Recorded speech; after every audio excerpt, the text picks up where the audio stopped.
acaba jogando como um segundo atacante, né? Nem mesmo como volante ele acaba jogando, até porque tira esse poder de fogo dele, né? Eu acredito que se ele tiver uma obrigação com a marcação, ele acaba perdendo força no ataque. E um dos pontos fortes dele é o chute, enfim, o último passe, né, para o atacante, e eu acho que hoje faltou isso para a Inglaterra, né, aquele último passe, até mesmo para o Rooney, né, ter uma situação de gol clara.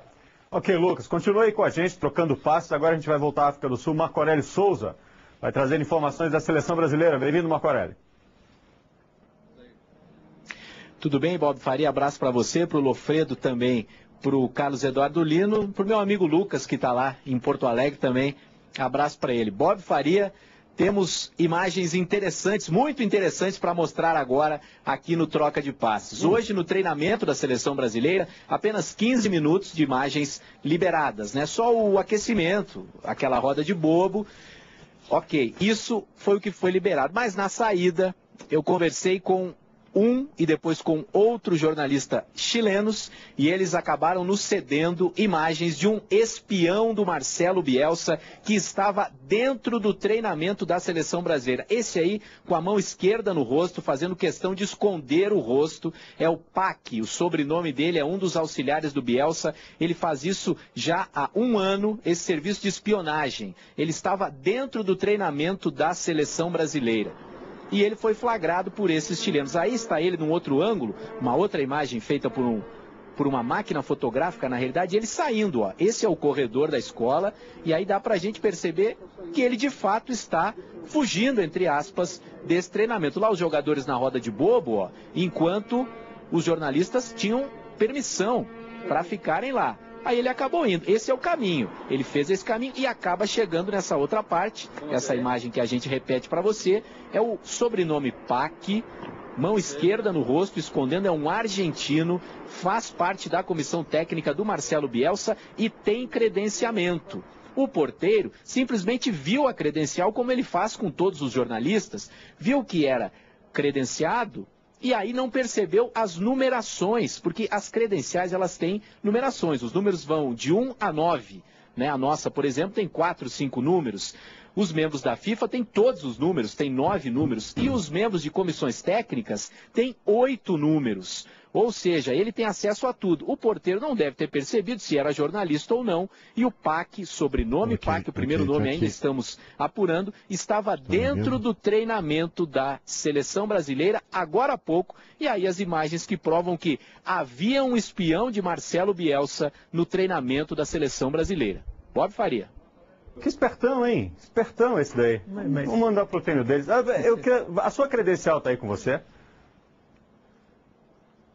Ela tá na minha bolsa. Então depois se você... Em 30 segundos eu mostro... Não, em 30 segundos o Carlinhos pega ela ali pra mim. Então nós vamos... Nós vamos apagar você pra você Carlinhos, sair. Não é nesse bolso, é no outro. É porque eu acho legal mostrar a credencial, porque ele citou isso. Tá aqui, Bob, tá aqui.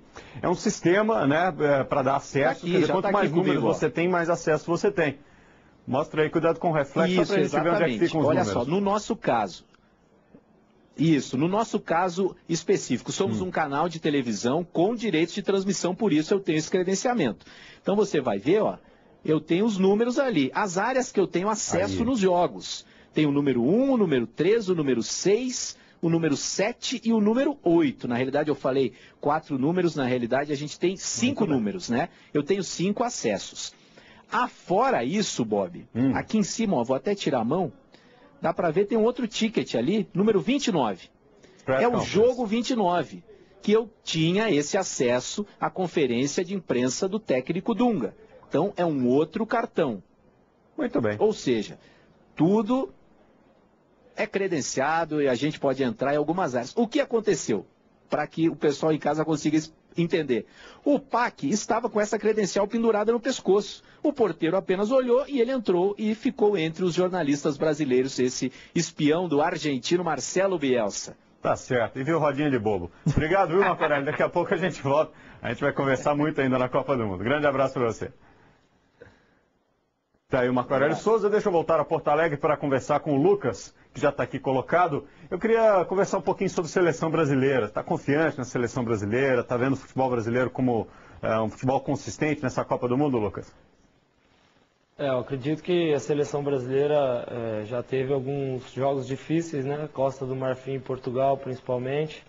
Vem se mostrando um time muito eficiente, né? Principalmente na parte defensiva. Acredito que a seleção vai sofrer poucos gols, né? E em termos de criação, realmente o Brasil sempre vai ter algumas chances de gol, né? Então acredito que o Brasil tem tudo para ir para a final dessa Copa. Com relação ao Chile, você acha que é um adversário que vai dar trabalho? O Chile é uma equipe que vem fazendo um bom Mundial. Acredito que quando pegou uma seleção com mais nível, né, mais difícil, acabou tropeçando, que foi a Espanha. O Brasil já conhece bem os jogadores do Chile, teve 2 vitórias nas eliminatórias, então isso acredito que dá confiança para os jogadores brasileiros também, né, para essa próxima partida. Mas a gente sabe que é um jogo de 90 minutos, tem que estar todo mundo concentrado e não pode dar nenhuma chance para o adversário. O Carlos Eduardo Lino está aqui e quer conversar com você também. Não, só para alimentar o departamento de palpites, né? Pelo que ele está vendo, observando de seleções, se a seleção brasileira chega por um lado, você acha que pelo outro lado, agora com essa vitória, é a Alemanha mesmo, Lucas? Em termos de palpite é sempre complicado, né? São grandes seleções que estão crescendo de acordo com os jogos, né? A Alemanha iniciou muito bem. Eu acredito que a Alemanha, mesmo perdendo o segundo jogo,